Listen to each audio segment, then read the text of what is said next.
Touch out. All right, we are live with the Palmer and Holsclaw show. I'm on a remote location here in Whitehall. Actually, it's Montague. Whitehall and Montague are like right across. I have no idea what you're talking about, but go ahead. Can you hear me? Yeah, Okay. yeah, I can hear you. I just don't know the places that you're talking about. Right, Whitehall and Montague. I'm on location and I'm pirating a Wi-Fi signal so that we could do this show because that's how committed I am. We were on vacation. You were on vacation last week. I'm on vacation this week. And I have been pirating Wi-Fi as often as possible for many years. We stole it. We were in a parsonage. We stole our Wi-Fi from the church building because it came across good enough. And until Wi-Fi proliferated everywhere and all the signals destroyed each other, then we actually had to start paying for it. It was the worst. Yeah. I know Fitch wrote multiple books in McDonald's. I actually had McDonald's coffee. Dave Fitch wrote multiple books in a pirated. Well, actually, it's not pirated, but if you're at McDonald's. But you had a good story of getting Wi-Fi. Yeah. So I'm going to share the stream here, and then we're gonna go for it.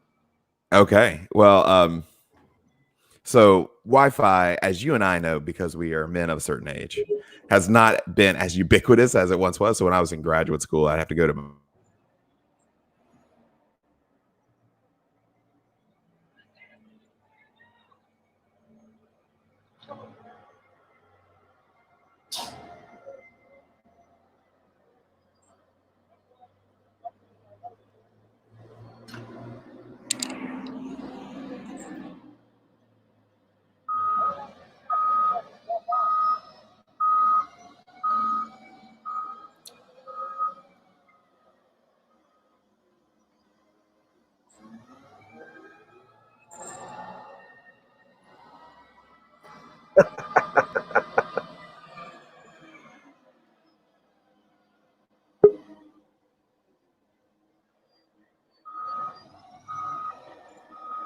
Are you back? I'm back. I just got the two little circles, like your stream and my stream. Oh no! What happened? So I was like, you're back. I don't know how deep into the story I want to go before I realize that I'm. All right, we're just gonna skip that. All right. We're just gonna skip that. I shared the stream. You shared the stream. Hopefully, we are the Palmer and Holsclaw show. Actually, I didn't drop the thing yet. We're gonna do this, and then Sean, I'm handing it over to you. Here we go. 3, 2, 1.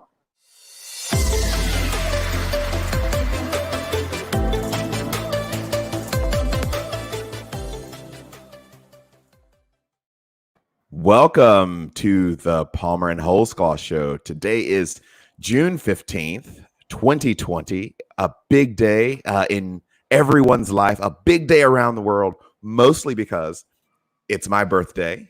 And so I want to spend my birthday, the first thing of the day, with you guys, talking about really interesting, powerful, necessary topics that the church needs to talk about. So today, we're going to talk about why the politics of right and left are destroying your soul and the church. But you need to know, we spent the last couple of episodes just talking about our own impetus, like what animates doing this show. And so last week we talked about getting below the headlines, that we are in a time, in a place, in a space where there's so much news and all of it is not as helpful as we'd like it to be. So we talked a little bit about that. So if you missed that episode, go back, catch up with that. And then we also talked about bridging faith and life, that as people who are allied to what God is doing and God's kingdom in the world, how do we make those connections between the places and the spaces we find ourselves in, the relationships that we are in, and bringing the fullness of our faith into all of that. So we're going to continue that conversation today about why a show like this exists, what interest us in it, and what we hope interests you about what we're talking about and how we share it, and also what's helpful for you in your individual context. So I am joined by the great Reverend Dr. Geoff Holsclaw. Do people call you that? Like, I would make people call me that if I were you. Yeah, well, No, I don't generally make people call me that. Although you got it just right, because when it comes to honorific titles, the sacred titles always precede the academic titles. So you said that right. So reverend comes before the doctor, but I'm not that kind of doctor. I have to remind people I can't fix anything. I can't do anything. I always have to go to my neighbor for tools. Like I'm, a doctor, but I can't really do anything. My wife always says, when we're running from the zombies and the apocalypse, I'm tripping you because you don't offer anything. So I'm just going to be where the hordes go. But speaking of throwing people to the zombies, yeah, I think our topic today is kind of what is people are probably feeling torn up by the hordes on the right and the left regularly, depending on your Facebook feeds, depending on your family dynamics, or your even current church situation. Am I right? Yeah, I think that is a place where if the conversations that I have with people are revelatory of anything else, that's where we are. So here's what my life looks like in terms of the way I'm reading the landscape. And I'd love for you to speak to this. So we are in a period and have been for some time, where the language that we use, particularly in the church, is about things like culture war. And so in a war, there are always losers and winners, but preceding losers and winners in wars are fought by two sides who think they are the right side. And so there's a totalitarianism to war, like you either win it or lose it. There are no draws. And in the end, everybody ultimately loses because people lose something really special and great and needed and necessary.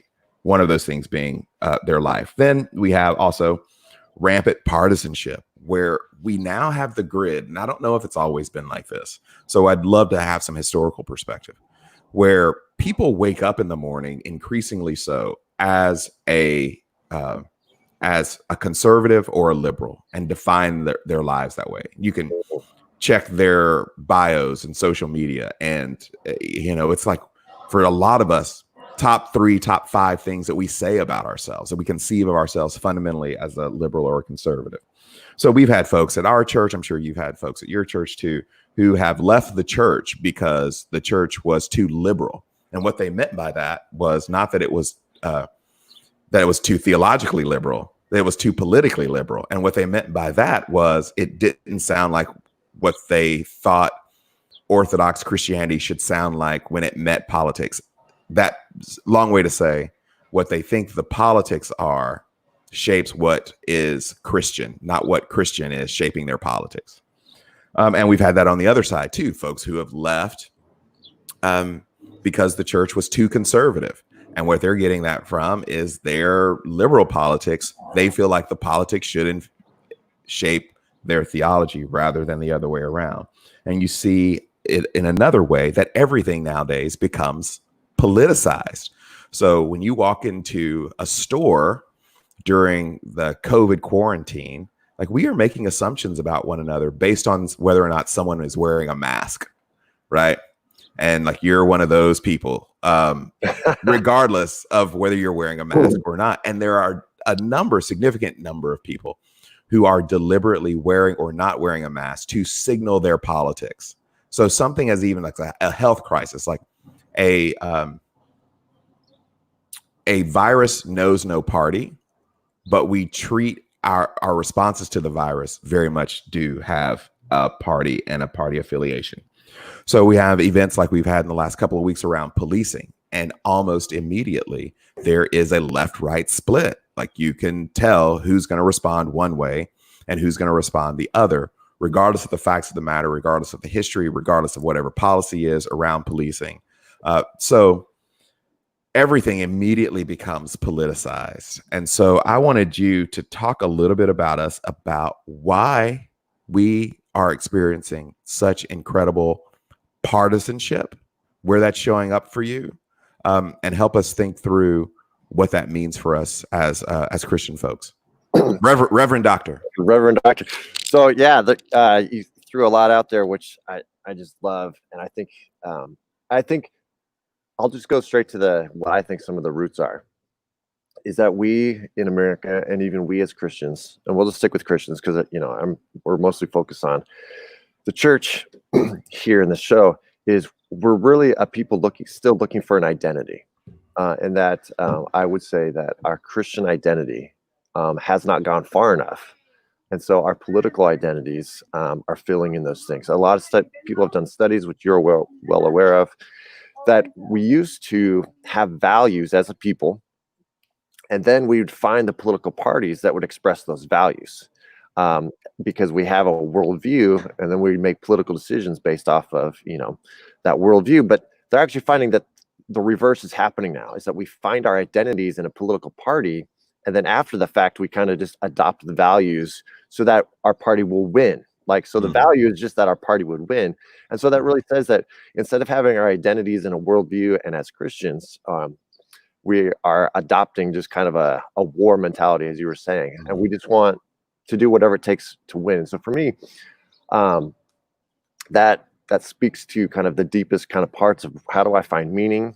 Where do I find my significance? How do I understand how I impact the world? And those things seem to be gathering for Christians, not around Christ, not around the church, not around mission. They seem to be gathering around politics. They seem to be gathering around being a conservative, being liberal. You probably know this too, but a lot of people, there were just divorces after Trump was elected. You voted for Trump, I didn't vote for Trump. We're getting a divorce. And so people are ripping apart families based off of their politics. And I really liked what you said about the difference between being a political and a theological liberal and people leaving. People are leaving your church not because you stopped denying the resurrection like a theological liberal would, not because you abandon the authority of Scripture like a theologian, right? But just because you have a holistic kind of understanding of the gospel, and you maybe criticize Trump more than they thought. So now you're a liberal. So, right. So for me, it goes down to those deepest levels of what is our identity and how our values kind of situate. Yeah. So I got bugs here. I'm outside. These bugs are attacking. You're suffering for the Lord and the cause of the show. So when I was in California, right? So I called up one of my former professors because I got there, and this church had done just a lot of work for the community, really good people, and it was just extraordinary. It was much more politically bent than any place that I'd ever been, and it kind of wore it on its sleeve a lot more. And so I was trying to do what every first year pastor at a church should do, which is to both exegete the community and exegete the church. Who are we? What, all those kind of questions. And he had spent some time in a very similar area in a very similar church. And he commented to me that in places where the surrounding culture was very liberal, that there were a number of people who coalesced in churches to get away from the greater culture. And he said, you got to be mindful of the fact, and he wasn't it wasn't a pejorative, it was just descriptive. And he was guessing because he didn't know the church either. So I want to be clear about that. He was saying, you might want to be careful of the idea that you've got a significant number of people that perhaps are in your church community who aren't there for Jesus at all, but to have a conservative outlet. And so that always kind of stuck with me, because we do gather around things as human beings that don't necessarily or always have to do with the culture. So that led me on this. I talk about this in Unarmed Empire. That led me on this quest to figure out, what is this about that the church in particular has become so partisanized? And what does it do for the soul? So I don't know if have you read Jonathan Haidt's book, The Righteous Mind? I have not read it thoroughly. I've read summaries, and I've read a lot of his kind of other things to kind of. Yeah, but I love his work. I mean, there was a time, and I wouldn't say this as stridently today, but I still think it's a good idea, that most of us should not speak publicly about politics or religion if we haven't digested some of the ideas of The Righteous Mind. Because what he does is essentially says that there are these 5 streams, right, of values that we all have, and those are harm, fairness, authority, in-group, and purity. And doing thousands, maybe nearly 100,000 of assessments at this point, that what we have found is that folks are drawing from harm, fairness, authority, in-group, and purity. And how you rank those in order of importance really determines whether or not you are a liberal person or a conservative person, both theologically and politically. And Right. so everyone's drawing, which is really great conversation to have, because we can acknowledge that everybody is drawing from a set of virtues, but we're all just sort of holding those virtues differently. And so, I mean, you take an example, a church that's making a big change, right? And maybe practice. I had a lot of these I started in ministry in the late 90s. That was times what we called then worship wars, lots of debates. But so you had folks who were pretty conservative, making appeals to authority, right? Because for conservative people's authority, in group, and purity rank the highest. Mm-hmm. And then you had people who were more progressive or liberal ranking harm and fairness much more higher. So let's say a church is integrating a grander role for women, which is still a big deal in a lot of churches. Well, a liberal person will lean pretty heavily on harm and fairness. A conservative person will lean really heavily on in-group and authority and purity. And so whatever they think the authority is kind of wins out. And so what's helpful about Haidt's work is to give us language at least about how the other side sees things and how we are interpreting our world. So you take a George Floyd incident, and how many people that are pretty conservative would say something like, well, if people would just comply, mm-hmm. We wouldn't have this. Right. Well, and you say, well, Breonna Taylor was asleep in her bed. Tatiana Jefferson was playing a video game with her nephew. Botham Jean was sitting in his house, like watching TV. Mm-hmm. So people on the left would say, like, there's a harm and fairness here that you're ignoring because you're hiding under authority, right? Mm-hmm. And so I think what's really helpful about that is it starts to create for us some kind of language, some sort of at least low level, if not high level appreciation for people who disagree with us. But all of it has to do with what creates human flourishing for people. Right. And so, I mean, you're actually in a state that actually has a chance of being a swing state or something at some point. I know. Right? So you're looking at it, we're in the middle of an election cycle. Like, how do you carry all of that? So for other church leaders who are in the thick of dealing with this in their local context, how do you carry that in a place where it can be, I mean, we all know who's going to win Texas, right? So we can have conversations, but they're largely academic. Well, but that's not the case for you. Yeah. Well, before, COVID-19 hit, our church leadership was, we were really trying to lay the groundwork for how are we going to survive another election season. Like, this could tear communities, families, and churches just apart. And so, I was really pushing, like, we should just start, like, on Easter and Pentecost, having people make pledges, like, this time next year, I'm going to be at this church, no matter what happens. Like, we're committed, like, just making commitments to each other that, our politics and our voting and those type of things are not bigger than the gospel, that they're not bigger than the kingdom. So that was, and then, that was like, we had this January staff retreat, and we came up with all these plans, and then we just threw all that out the window, right? But that is kind of my concern is not, people get upset with me, but my primary concern is not the future flourishing of the United States of America. I don't feel like that is one of God's main concerns. The flourishing of God's church and his bride is one of God's main concerns. And so that's kind of, so if the United States flourishes for 100 years, then great. And if it falls apart in 50 years, then, so be it. So that's kind of an extreme statement, but that's kind of where I come at it pastorally, of like, we need to have our priorities kind of together. But I think Jonathan Haidt's work is helpful because it helps build understanding. I think the antagonisms we feel so much, they feel so extreme a lot of times because there's lack of understanding. And so the idea that, hey, like more liberal people, if you want to call them that, progressives, Mhm. their sense of care, of their concern for harm, for especially victimized or Mhm. disadvantaged people, their longing for fairness, equality, or liberation and things like that is really high. And but then other people on like a more conservative mind, their sense of an in-group, so the positive would be loyalty, their sense of proper authority, and we can't throw authority out. Like, Right. the parents Well, child relationship is built for the flourishing of the child, right? That the student teacher relationship is built for the student to learn to flourish, right? So we can't just throw authority out and be like, oh, that's just the crazy fundamentalists who believe in authority.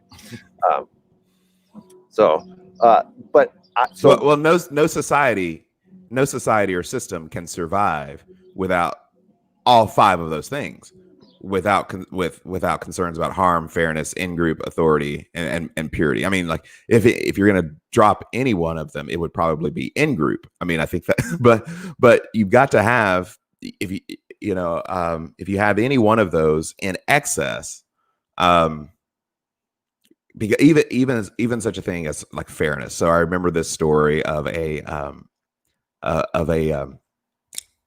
speech and debate tournament where this one team there were three judges and one team was clearly inferior to the other, and the inferior team actually ended up winning because each of the judges believed that the other two judges was just a really tough judge and wasn't going to give the inferior team any points at all, and they wanted to encourage the students to keep debating and keep working at it. So based on their assumption, trying to not do harm, they ended up creating an injustice on the other side. On the other side, right? So those are all things. I don't want to just say that everything needs to be discerned as sort of a fallback, throwaway line for people, but it is.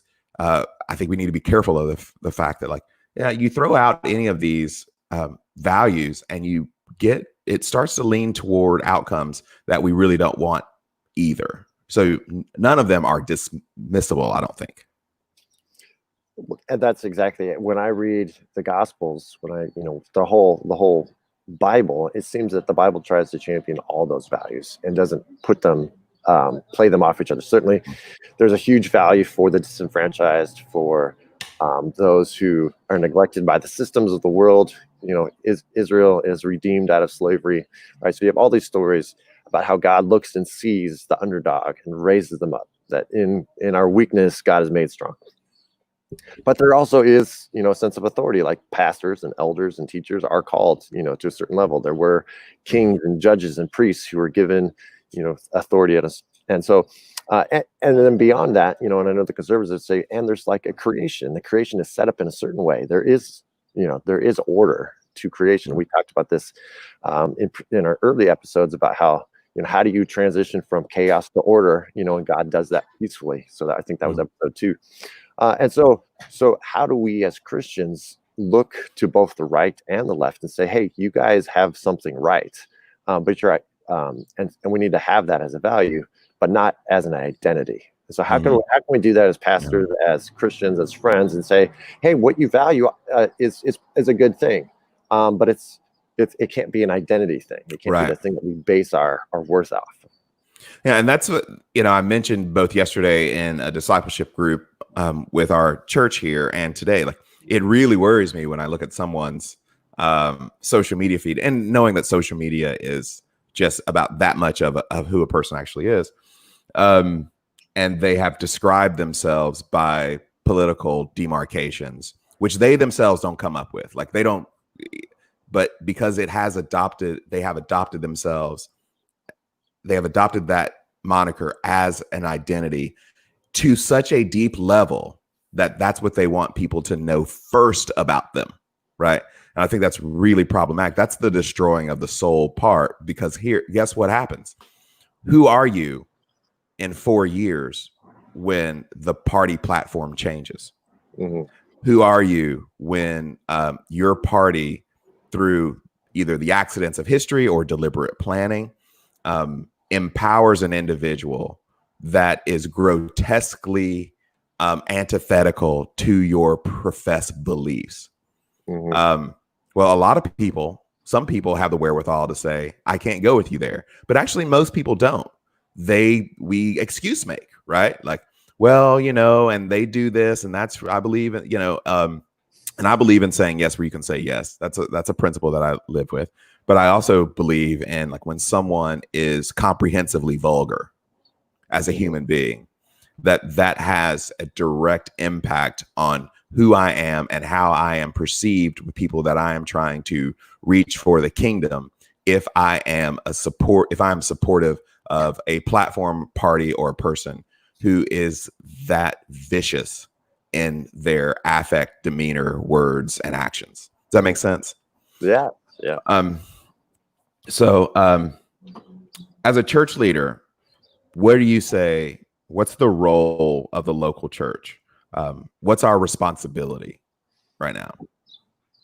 Well, I think our responsibility is to witness to, first of all, to loving our enemies. So we follow one who died for his enemies rather than killed them. I think we also are ones who lay down our rights for others. That Christ, had all the rights of heaven and laid them down for our sake. And so, can we be? And this is where I get in trouble on the right and the left, is because and I have a friend who's just like, people lost it on him when he said that religious liberties is a white supremacist kind of tactic, and people lost it on him. Is that prioritizing kind of our religious liberties and our freedoms over against the liberties or flourishing of someone else? And which we're going to get to, I think, on Wednesday. We're going to start talking about white privilege, racism. We're going to have a whole show just kind of around all those languages. And then on Friday, we're going to talk about talking about our kids. So we're going to kind of get back into some of those kind of all the race stuff that's happening here. But for me, that's the main one. Is whatever you're doing right now, is that flourishing enemy love in you and in others, or is it just accentuating the fact that we're all enemies, that we're at war? And I don't think war language is that helpful. Yeah, right. Big picture. Right. Big picture. I understand there's spiritual warfare, but not that helpful. Big picture. Yeah. So what's interesting, I mean, you talk about loving your neighbors. So this is a picture for me, like Mark 10, where rich young ruler comes to Jesus, says, what do I need to do?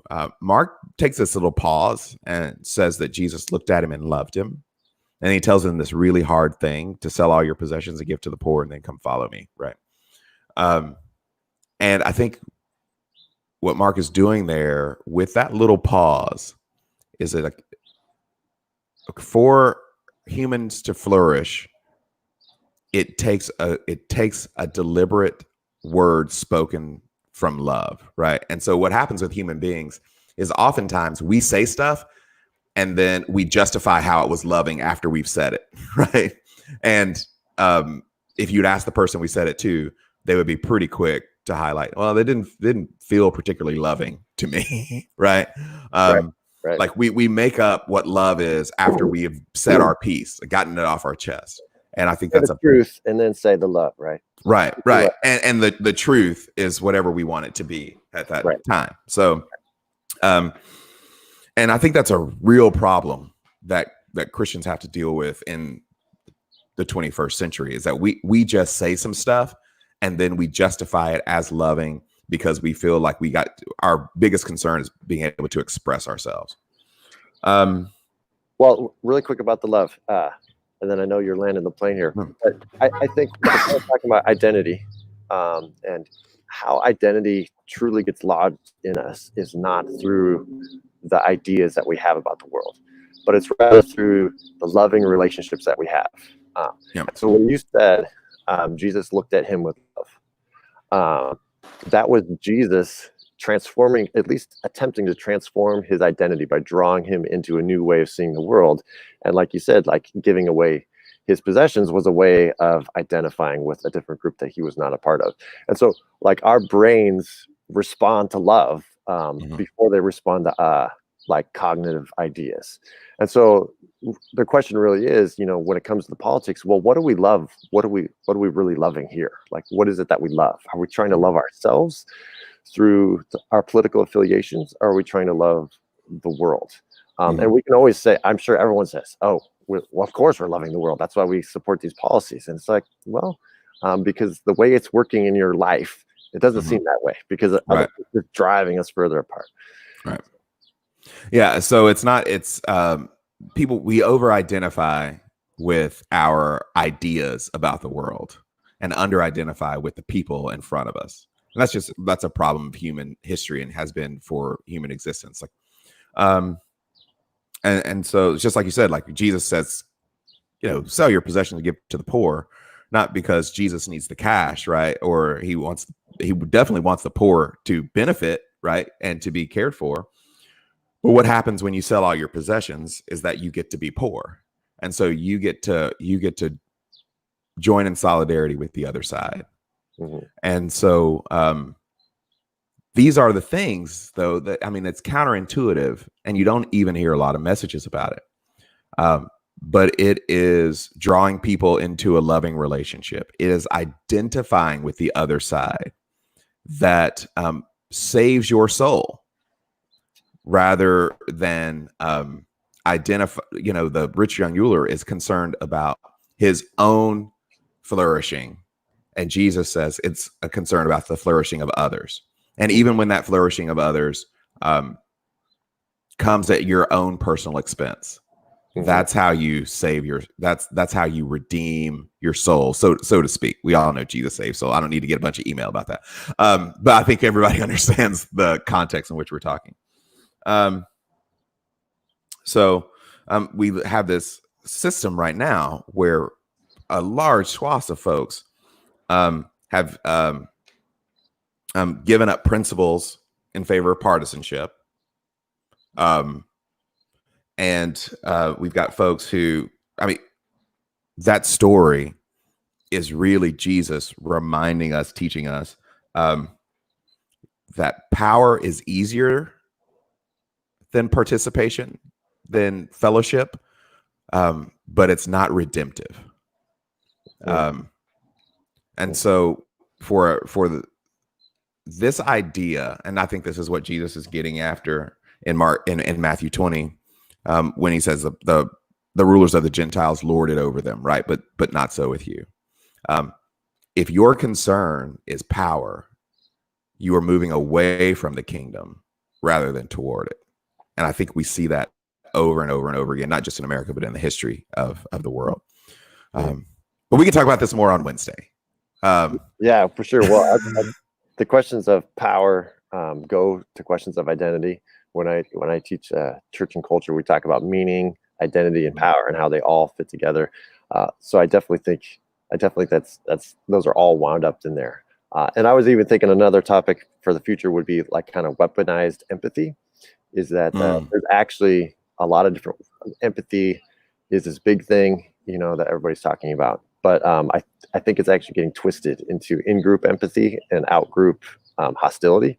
So we can empathize with the insiders, but we do not empathize with the outsiders because that's a betrayal of our inside identity. So we actually don't do that. But Christianity, I think, is always telling us to empathize with the insiders and the outsiders. So, but that's for another topic, I think. Yeah. So when we do that, you need to bring your Christ and Culture reading list for everybody, and we'll just drop that in the show notes. And actually, we do need to do at least a segment in one of these shows where we just talk about what we're reading. Yeah, sure. Because that's where I get most of people who I like who are reading cool stuff. I would say this: I just turned in a book that I wrote long time ago, like 3 or 4 years ago, about politics and the church. And so I don't know what the people who contracted us are gonna. Me and my friend are going to do with that book. But we said, here it is. We finally finished. But I'll let you know how that turns out. But what we do is we look at historical streams in the church and how they have responded politically. So we get an Anabaptist stream and kind of the new Dominionist, which people like who, quite frankly, like people like Ted Cruz, he's a new Dominionist, right? and like what their view of the scriptures and politics and God and politics, why they say the things they say, come from a theological perspective. What does the Catholic Church think? That sort of thing. But if you're interested, this book right here, 5 Views of the Church and Politics, boom. All right. I don't know if you've ever read that. I have not. So what's great about it is black church politics and all this sort of thing. So one person writes kind of the view, and then it's a response from another person. So if you're just totally geeked out on church politics, that sort of thing, go pick up that book. So anyway, that's my last word. We'll be back on Wednesday. We're going to be talking about white supremacy, white fragility, all things whiteness on Wednesday, and in our current culture, and what some of those terms mean, and how we can have conversations around that. And then on Friday, we're going to be joined by my friend Kelly Booth, who is directs our family ministry here at Ecclesia, and she's going to be talking about how to talk to your kids about racism. So that's a big question that keeps circling around for me. I get a lot of email and text about that. I know, Geoff, that's the same for you. People want to know, hey, all this stuff's happening in the news. We're trapped at home with our kids. And so we want to take this time to have some meaningful conversations, particularly with younger kids. So we want you to be back for that. So, Geoff, I'm going to give you the last word. Yes, well, on Wednesday and Friday, I will no longer be on location. I'll be back in my home little studio, so the sound and everything will be great. I'll have my stuff out. I feel like I'm just spitballing.